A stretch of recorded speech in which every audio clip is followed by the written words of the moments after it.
اور اپنی برکت سے انہیں نکال دیا گیا۔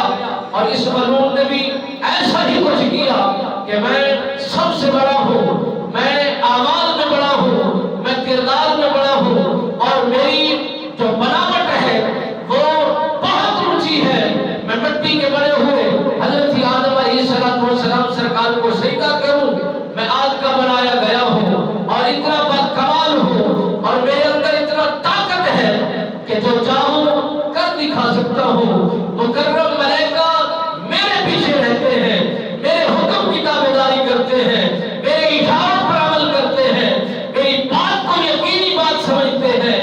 اتنا بڑا دعویٰ رکھنے کے بعد رب بے نیاز نے اب امتحان لینا چاہتا ہے کہ انسانوں کا بھی امتحان ہے، ملائکہ کا بھی امتحان ہے، روح العلم کا بھی امتحان ہے، عرشوں کا بھی امتحان ہے، فرشتوں کا بھی امتحان ہے۔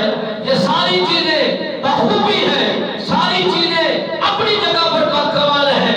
رب بے نیاز نے فرمایا اندر کی کوٹھڑی کو دیکھا جائے، پانی کا پانی کیا جائے، دودھ کا دودھ بنایا جائے۔ میرے خالق و مالک نے فرمایا اے میرے ملائکہ میرے آدم کو سجدہ کرو۔ جب حکم ربی ہوا، بغیر کسی بات کے، بغیر کسی سوچ سمجھے سب ملائکہ جھک گئے۔ حکم ربی جو تھا، اللہ کا اٹل فیصلہ جو تھا، دیکھنا چاہتا ہے میرے حکم کے تابعدار کون ہے، میرے حکم پر عمل کرنے والے کون ہیں۔ رب کو یہ پتہ ہے یہ جو کرا رہا ہوں یہ میں کرا رہا ہوں اور حکم بھی میں دے رہا ہوں۔ اگر اس رب لم یزل کے علاوہ کوئی بھی حکم دے گا وہ مرتد، بیمان، دائرہ اسلام سے خارج، اسلام سے کوئی تعلق نہیں، اسلام سے قبول نہیں کرتا، اسلام کا وہ نام نہیں لے سکتا، اسلام کی حد بندیوں میں وہ داخل نہیں ہو سکتا۔ میرے نبی رحمت سرکار کے غلاموں، شمع رسالت کے پروانوں، دین اسلام ایسا پاکیزہ اور لاجواب میٹھا اسلام ہے۔ رب بے نیاز نے فرمایا میرے آدم کو سجدہ کیا جائے۔ سب ملائکہ جھک گئے، اکڑ گیا، ابلیس اکڑ گیا، عرض کرنے لگا مولا مٹی کے بنے ہوئے آدم علیہ السلام سرکار کو میں سجدہ کروں؟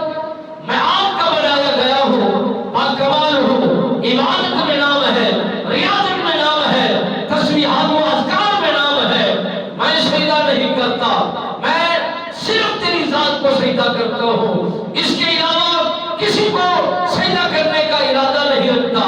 رب بھی جانتا ہے سجدے کے لائق میں ہوں، میرے علاوہ کوئی بنایا نہیں گیا، کوئی بنا نہیں گیا، کسی کو بھیجا نہیں گیا، کسی کا ارادہ نہیں کیا گیا۔ اس کے باوجود رب بے نیاز نے فرمایا میرے حکم کو دے نہ کہ عمل کو دے، میں جو حکم دے رہا ہوں اس حکم کو اپنانا ہوگا، اس حکم پر عمل کرنا ہوگا۔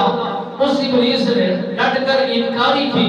رب بے نیاز نے فرمایا یہ ہماری حد بندی ہے، اس سے نکل جا، تجاوز کر جا، اور تیرا اس حد بندی کے اندر تجھے کوئی حق نہیں۔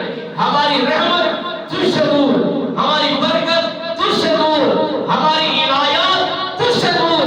عرض کرنے لگا کہ مولا جب میں تیرا نہیں بنا اور تو نے مجھے اپنا نہیں بنایا تو پھر یہ ارادہ میں رکھتا ہوں کہ تیرے ہر بندے کو بدعہ کروں گا، تیرے ہر بندے کو دین اسلام سے ہٹاؤں گا، تیرے ہر بندے کو دین کا باطل بنا کر دکھاؤں گا اور راہ راستے دین حقہ سے ہٹا کر دکھاؤں گا۔ رب بے نیاز نے فرمایا تو ابلیس ہے، میں قادر مطلق کریم